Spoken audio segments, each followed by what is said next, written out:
प्रिय आत्मीय दाजुभाइ दिदीबहिनीहरू,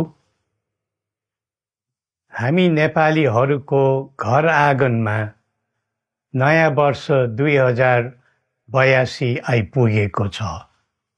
नयाँ घाम, नयाँ ज्योति, नयाँ उत्साह लिएर आएको नयाँ वर्षको उपलक्ष्यमा देश तथा विदेशमा रहे बसेका सम्पूर्ण नेपालीहरूको सुख र शान्तिको मङ्गलमय शुभकामना।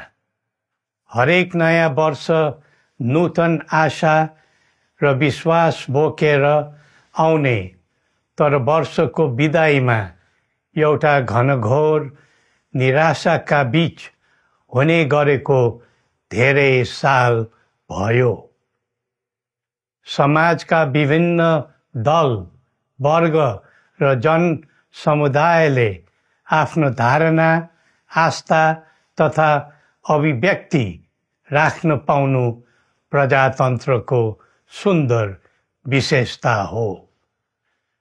तर त्यस्तो धारणा र मान्यता प्रस्तुत गर्दा सबैले संयम अपनाउनु पर्दछ। केही दिन अघि जनप्रदर्शनमा जुन प्रकारको हिंसा, आगजनी, तोडफोड भयो, त्यसबाट जस प्रकारको मानवीय एवं भौतिक क्षति भयो, त्यो सुन्दा हामीलाई अत्यन्तै दुःख लाग्यो। नागरिक स्वतन्त्रता भन्दा ठुलो तन्त्र वा वाद हुँदैन।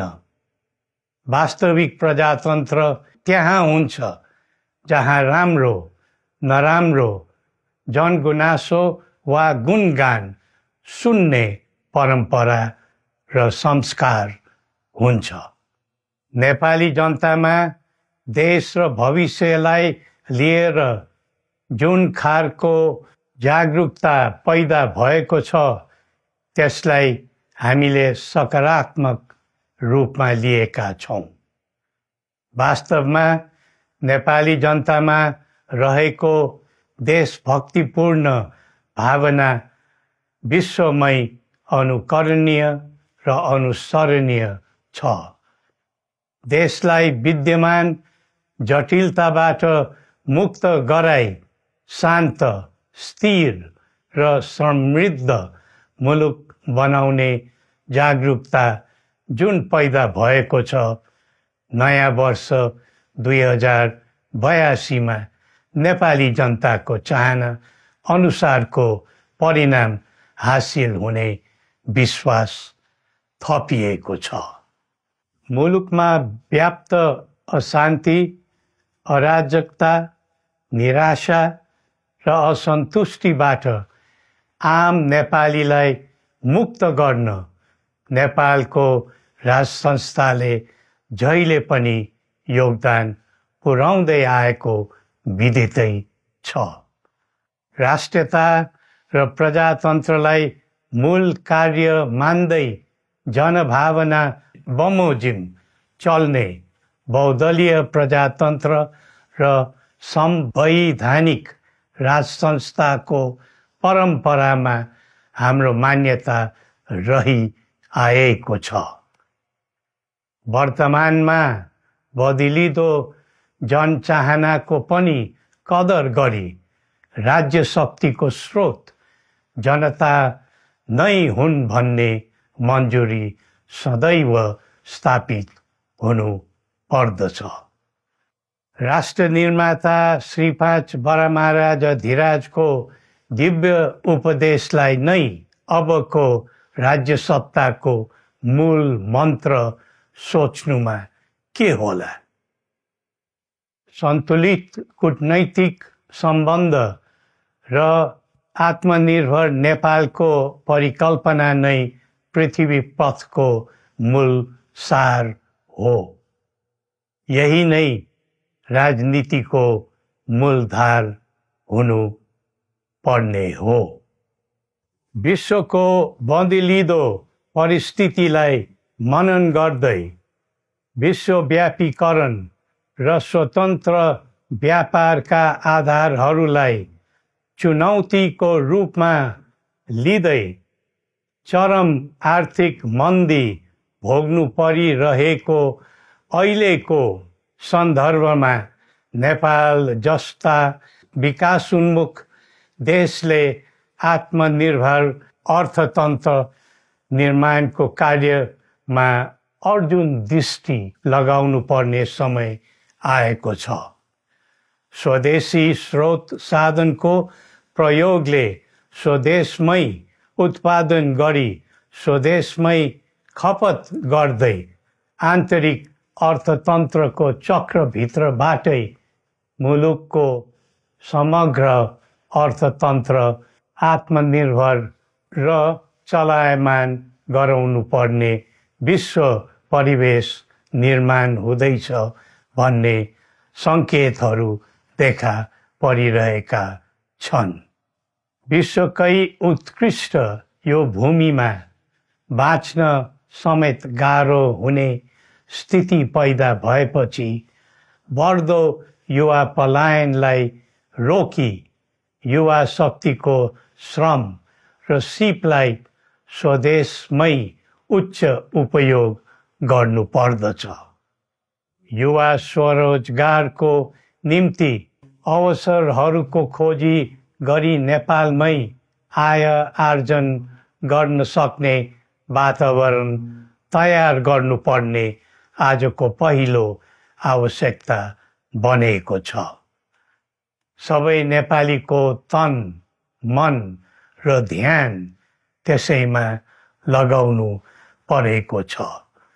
विश्वभरि छरिरहेका नेपालीहरू एकताका सूत्रमा बाँधिन अब ढिला गर्नु हुँदैन। आफ्ना ज्ञान, सिप र सामर्थ्य मात्र होइन, त्यहाँ आर्जेको पुँजी, स्रोत र साधन समेत नेपालमै लगाउनु पर्दछ भन्ने भावना सबैमा जागृत गराउनु परेको छ। प्रकृतिले दिएको स्वर्ग जस्तै सुन्दर हिमवत् खण्ड नेपाल सिँगार्न र विकासको विपुल फुक्न कसरी लाग्ने र लगाउने स्वदेश फर्क स्वदेश नै स्वर्ग भन्ने अभियान चलाउनु पर्ने आजको आवश्यकता भएको छ। जनभावना र चाहना बुझी मुलुकको समग्र संरचनामा नै हेरफेर र सुधारका कदम चाल्नुपर्ने तथ्य स्पष्ट देखिन्छ।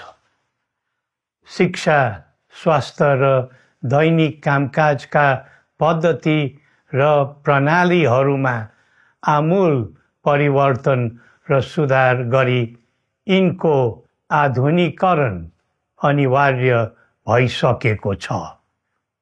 युग प्रविधिको हो, सावधानीपूर्वक उपयोग गर्नु सकेमा राष्ट्रको योगदानमा ठुलो टेवा पुग्न सक्नेछ। सुशासन र भ्रष्टाचार मुक्त प्रशासन मूल नारा हुनु पर्दछ। हामी अस्थिरता, अशान्ति, अराजकता, विपन्नता र भ्रष्टाचारको अन्त्य चाहन्छौँ। त्यसका निम्ति नेपाली जनताबाट हुने हरेक प्रयासहरूमा एकबद्धता रहनेछ।